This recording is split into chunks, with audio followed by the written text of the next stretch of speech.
మీరు దత్తు తీసుకున్నటువంటి గ్రామం అని మాట మాటకి రెఫర్ చేస్తారు. కాదు, నేను మొదటి మీటింగ్లో 2014-15లోనే అన్నాను, ఈ గ్రామం నన్ను దత్తు తీసుకుంది.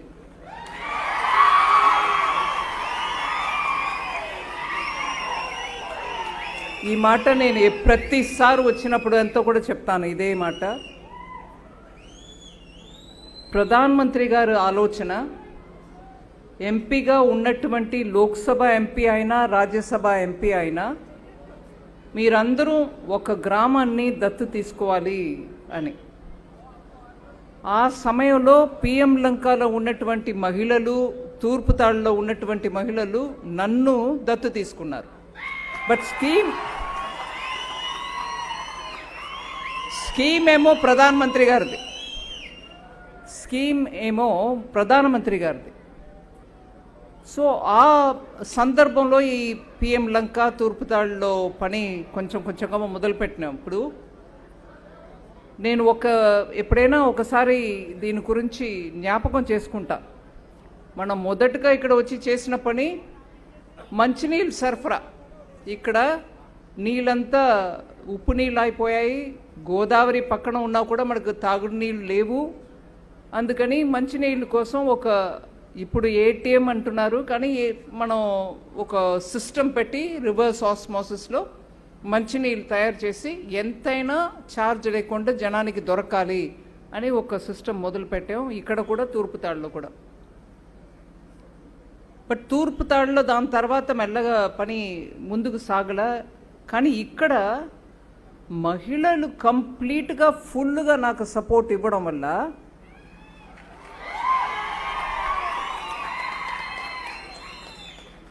వరదల టైంలో, సైక్లోన్ టైంలో మీకు ఉండడానికి ఒక భవనం, పంచాయత్ భవనం అని అనుకోండి, ప్లస్ పిల్లలు సాయంకాలం పూట స్కూల్ నుంచి వచ్చినాక ఒక చోట్ల కూర్చొని వాళ్ళ హోంవర్క్ చేసుకోవడమో, లేదు కొంచెం ఎవరో పక్కన ఉన్నవాళ్ళు వచ్చి ట్యూషన్ క్లాస్ నేర్పించడమో, ఇవన్నిటి కోసం మంచి చోటు ఉండాలి అని మొదలుపెట్టిన ఈ పెద్ద భవనం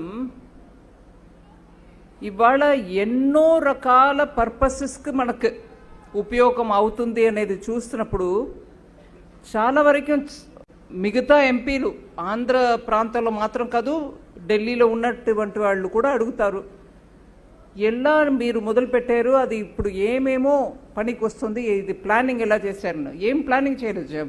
ప్రజలు ఈ పిఎం లంకలో ఉన్నటువంటి ఆడవాళ్ళు ప్రత్యేకం నాకు సపోర్ట్ ఇవ్వడం వల్ల నేను ఇంత దూరం ఏదో చేస్తాం. అది మాత్రం కాదు, ఈ భవనం కొన్నాళ్ళ క్రితం, ఒక 2 సంవత్సరాల క్రితం నుంచి పిఎం విశ్వకర్మ ట్రైనింగ్ సెంటర్గా ఇక్కడ చాలా పని జరిగింది. ఒక మారు 2024 ఎలక్షన్, లోక్సభ ఎలక్షన్కి ముందు నేను వచ్చినప్పటికీ ఇక్కడ పిఎం విశ్వకర్మ యోజన కింద 13 రకాల ట్రేడ్స్కి ఇక్కడ ట్రైనింగ్ ఇచ్చారు. అది కార్పెంటర్ రావచ్చు, లేదు హెయిర్ డ్రెస్సర్ రావచ్చు, ఇంకా అట్లా చాలా మేసన్స్, ఫిష్ నెట్ తయారు చేసేవాళ్ళు, ఇట్లా చాలా ట్రేడ్స్కి ఇక్కడ ట్రైనింగ్ అయింది. అప్పుడు ఆ ట్రైనింగ్ పొందిన యువకుల్ని కూడా తీసుకొచ్చారు ఇక్కడ, ఒకసారి మన అందరూ కలుసుకుందామని. వాళ్ళందరికీ కూడా హైదరాబాద్లో లేకపోతే శ్రీ సిటీలో ఉద్యోగం వెంటనే ఆ ట్రైనింగ్ తర్వాత దొరికి ఇక్కడ వచ్చి, నాకు ఉద్యోగం దొరికిందండి, దీనివల్ల దొరికింది, ఈ ట్రైనింగ్ వల్ల దొరికింది అని వచ్చి మాట్లాడారు. చాలా సంతోషంగా అనిపించింది.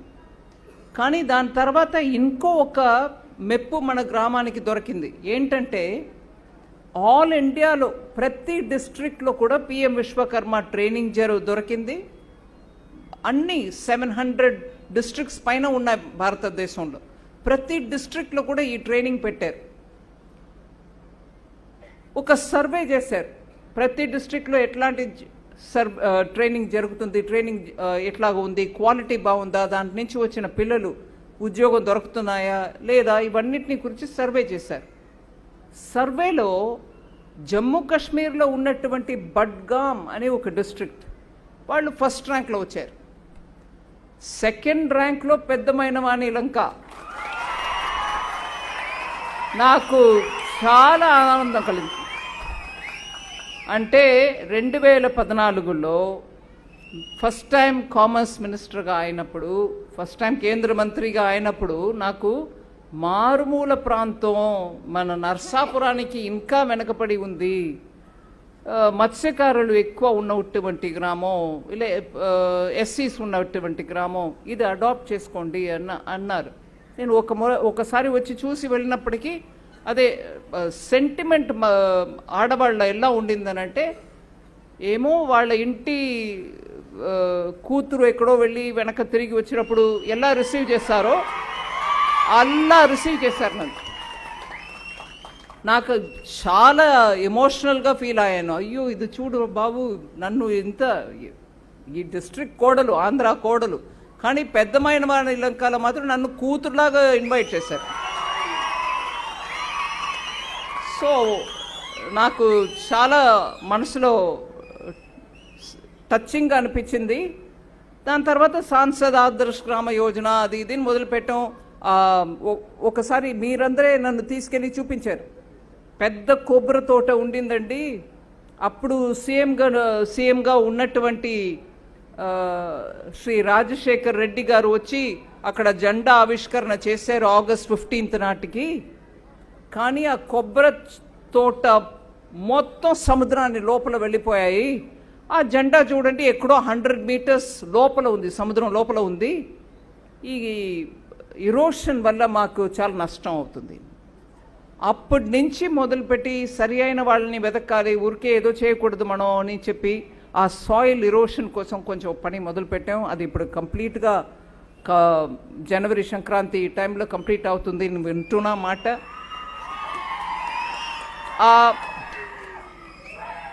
ఆ బీచ్ ఒక అందం ఏ రకంగా కూడా చెడిపోకుండా ఇరోషన్ని ఆపడానికి చేస్తున్న ప్రయత్నం చాలామంది ఇప్పుడు అంటున్నారు, ఇరోషన్ని ఆపాలి అనంటే బండగా కాంక్రీట్ని అక్కడ పెట్టడం, లేకపోతే ఏదో రాళ్ళు తీసుకొచ్చి నింపడం అవన్నీ చేస్తారు. దానివల్ల బీచ్కు ఉన్నటువంటి, నాకు బాగా తెలుసు, మిగతా డిస్ట్రిక్ట్స్ నుంచి వస్తారు, ఇక్కడి నుంచి అంతర్వేదికి కూడా వెళ్ళడానికి చూస్తారు. ఎంత సుందరమైన క్షేత్రం, దీన్ని పాడు చేయకూడదు మనం ఏదో సాయిల్ ఇరోషన్ ఆపడానికి చేసే ప్రయత్నం వల్ల అని ఆ భయం నా మనసులో ఉండింది. కానీ ఆఖరికి చక్కగా మోడర్న్ వ్యవస్థ పెడుతున్నారు. దానివల్ల మనకి మన సముద్ర తీరం దాని అందం ఏ రకంగా కూడా పాడవదు. అది ఒక ఎత్తనంటే మత్స్యకారులకి ఇప్పుడు కూడా బోటో ఇంకొకటో మనం తయారు చేసి సపోర్ట్ ఇస్తూ ఉన్నాం. దాంట్లో కూడా ఇప్పుడు కేశవ్ గారు చెప్తున్నారు, దానికి ఇంకా బోట్ ఏదైనా చేయాలంటే కూడా స్టేట్ గవర్నమెంట్ పూర్తి మద్దతు ఇస్తుంది అని. ఆ మాటని నేను వారిని ఇక్కడ వేదికపై ఉండగా నేను మీ ముందు చెప్తున్నా, మత్స్యకారులకి ఇక్కడ ఏ ఒక్క డిమాండ్ ఉన్నా కూడా స్టేట్ గవర్నమెంట్ పూర్తి మద్దతు పలుకుతుంది అనేదని మనం గుర్తుపెట్టుకొని మనం కూడా దాన్ని ముందు పెట్టుకొని మన వృత్తిని సరిగా ముందు తీసుకెళ్ళడానికి ఏమేం కావాలో గవర్నమెంట్ ద్వారా, కేంద్ర ప్రభుత్వం లేదు రాష్ట్ర ప్రభుత్వం, అందుకే ప్రధానమంత్రి గారు అప్పుడప్పుడు అంటారు, సరి అయిన ఓటు వేయండి, ట్విన్ ఎంజిన్ అంటారు. ఒక్క ఎంజిన్ ఉంటే ఒక్క మోటార్ బైక్ ఎలా వెళ్తుంది, అదే 2 ఎంజిన్ ఉంటే ఎలా వెళ్తుంది, ఇంకా పవర్ఫుల్గా వెళ్ళడానికి ఆస్కారం ఉంటుంది. ఇప్పుడు మనకి ఇక్కడ ఎన్డీఏ ప్రభుత్వం ఉండడం చాలా ఉపయోగం. అందువల్ల ఇక్కడ ఉన్న ప్రజలందరికీ కూడా చెప్తున్నా, నేను ఏదో కేంద్ర ప్రభుత్వం ద్వారా లేదు విత్త మంత్రి ఫైనాన్స్ మినిస్టర్ అనేది కాదు, ఇక్కడ నేను మీలో ఒకరు, మీ ఇంటి కూతురు. ఈ ప్రాంతాన్ని మనం ఇంకా ఎంత ఫాస్ట్గా ముందు తీసుకెళ్ళడానికి ఏమేం ఆలోచన ఉన్నాయో అన్నిటినీ కూడా మనం రాష్ట్ర ప్రభుత్వం కానీ కేంద్ర ప్రభుత్వం కానీ తీసుకెళ్ళి మనం పూర్తి చేసుకోవాలి. ఇంకా వస్తుంది ఇంకా చేస్తారనేది కాదు, మీరు లిస్టు పెట్టాలి. న్యాయమైన కోరిక ఏది ఉన్నా కూడా చెప్పడంలో సంకోచం ఉండకూడదు. ఇక్కడ ఈ భవనం ఇప్పుడు రీసెంట్గా వచ్చిన సైక్లోన్లో మీ అందరికీ పనికి వచ్చింది, చాలా సంతోషం. కానీ మన పిల్లలకి దీని నుంచి ఏం దొరుకుతుంది అనే ఆలోచనతోనే నేను సెయింట్ వాళ్ళని అడిగాను, మీరు కార్పొరేట్ సోషల్ రెస్పాన్సిబిలిటీ CSR ద్వారా మీరు పెద్ద ఒక ఐటీ కంపెనీ నడిపి అది ఇంకా బాగా నడుస్తుంది. అయినా ఇవాళ AI ద్వారా, ఆర్టిఫిషియల్ ఇంటెలిజెన్స్ ద్వారా కంపెనీ తన ఉత్పత్తిని కంప్లీట్గా AI ద్వారా నడిపిస్తున్నారు. కానీ ముందులాగా ఒకరు వస్తారు, ఒక టెక్నీషియన్ వస్తారు, ఒకరు ఇంజనీర్ వస్తారు అని చాలా రకం ఎంప్లాయ్మెంట్ తోటి నడపట్లే. కానీ ఆ AIని కూడా నడిపించే వాళ్ళు మనుషులే కదా. అది మన యువకులు, మన ఆడపిల్లలు, మన మగపిల్లలు ట్రైనింగ్ సరిగా ఉంటే వాళ్ళే ఆ AI నడిపిస్తారు కదా అని ఒక ప్రశ్న.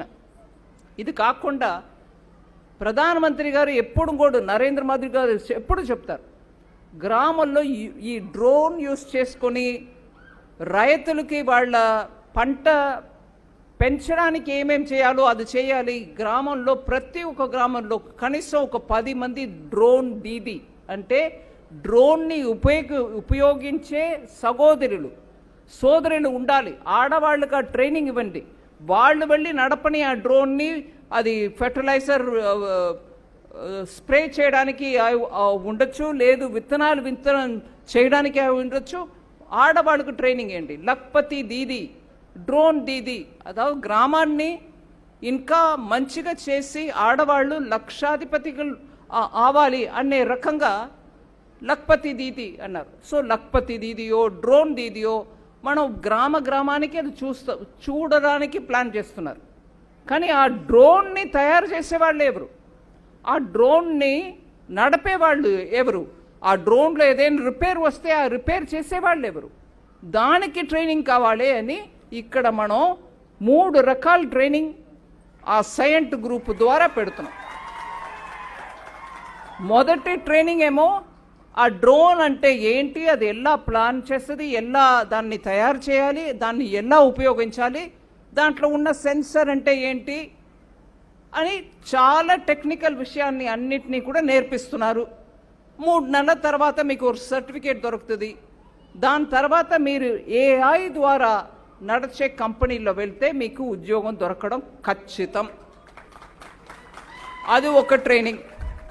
రెండోది జస్ట్ డ్రోన్ కాదు, 3D ప్రింటర్ కావచ్చు, లేకపోతే రోబోటిక్స్. అక్కడ మనం చూస్తున్నాం రోబోట్ లాగా కుక్క ఒకటి నమస్కారం చేస్తుంది, ఇంకా మనం చెప్పేదన్నీ కూడా చేసడానికి తయారుగా ఉన్నటువంటి రోబోట్. అది రోబోట్ అంటే ఏంటి, ఎక్కడ ఉపయోగించాలి, అది దానివల్ల ఏమేమి చేయవచ్చు, దానికి ట్రైనింగ్. అది రెండో రకమైనది. మూడో రకమైన ట్రైనింగ్ ఈ కంప్యూటర్ ముందు కూర్చొని ఏం చేస్తున్నావే అని ఆడవాళ్ళు తల్లిలు అందరూ కూతుర్ని అడుగుతూ ఉంటారు. కానీ దాని ద్వారా ఇవాళ విదేశాల్లో ఉన్నటువంటి మార్కెట్ అన్నిటినీ కూడా మన ప్రోడక్ట్స్ అక్కడ ఎలాగ వెళ్ళి సేల్ చేయడం, అమ్మడం ఎలాగా, దానికి ఆన్లైన్ ద్వారా ఏమేం చేయవచ్చు, ఎవరితో కాంటాక్ట్ పెట్టాలి, ఏ ప్లాట్ఫామ్కి కనెక్షన్ పెట్టాలి, ఇవన్నిటిని ట్రైనింగ్. మూడవది ట్రైనింగ్. సో 3 రకాల ట్రైనింగ్ ఈ సియంట్ కంపెనీ ద్వారా వాళ్ళే మెటీరియల్ ఇస్తున్నారు, వాళ్ళే కంప్యూటర్ ఇస్తున్నారు, వాళ్ళే దానికి కావాల్సిన పుస్తకాలు మీరు దాని నుంచి నేర్చుకొని కంప్యూటర్లో చేయడానికి ఆ పుస్తకాలని కూడా వాళ్ళే తయారు చేసి ఇస్తున్నారు. ఇప్పుడు ఇంగ్లీష్లో ఇస్తున్నారు, తెలుగులో కూడా ఇస్తున్నారు. ఇట్లాగా ఒక ఇంజనీరింగ్లో ఐటీ సెక్టర్లో ఉన్నటువంటి ఒక పెద్ద కంపెనీ వాళ్ళే వచ్చి ఇక్కడ ఉన్నటువంటి ప్రతి ఒక్క రూమ్ని ఐటీ కంపెనీ ట్రైనింగ్కి ఆ రూమ్ని తయారు చేసి దాంట్లో కంప్యూటర్ని పెట్టి డ్రోన్స్ని పెట్టి డ్రోన్స్కి కావాల్సిన వస్తువుల్ని పెట్టి దాన్ని ఎలా నేర్పించాలి అనే పూర్తి వ్యవస్థ చేసుకొని ఆ ట్రైనింగ్ ఇచ్చే మనుషుల్ని కూడా తీసుకొచ్చి వాళ్ళ ద్వారా ఇక్కడ ఉన్నటువంటి వాళ్ళకి ట్రైనింగ్ ఇచ్చి మిమ్మల్ని మార్కెట్కి ఇవాళ రెడీగా చేస్తున్నారు. మార్కెట్ అంటే జాబ్ మార్కెట్కి రెడీ చేస్తున్నారు. నేను 2014-15లో వచ్చినప్పుడు ఒక 10 సంవత్సరం తర్వాత ఇట్లా ఒక మోడర్న్ ట్రైనింగ్కి ఇక్కడ ఒక ట్రైనింగ్ సెంటర్ మనం పెట్టగలుగుతాం, దాంట్లో ఇండస్ట్రీ వచ్చి పాల్గొంటుంది, ఇవన్నీ నాకు మనసులో లేదు. ఇప్పుడు మీ అందరికీ వర్షాలు వస్తే, సైక్లోన్ వస్తే, లేదా పంచాయతీ వాళ్ళకి ఒక స్థలం ఉండాలి అనే ఆ ఆలోచనతోటి ఈ బిల్డింగ్ కట్టాం. కానీ అది ఎన్ని రకాల ఇవాళ మనకు ఉపయోగంగా ఉంది అనేది నేను చూస్తున్నాం. దానికి పూర్తి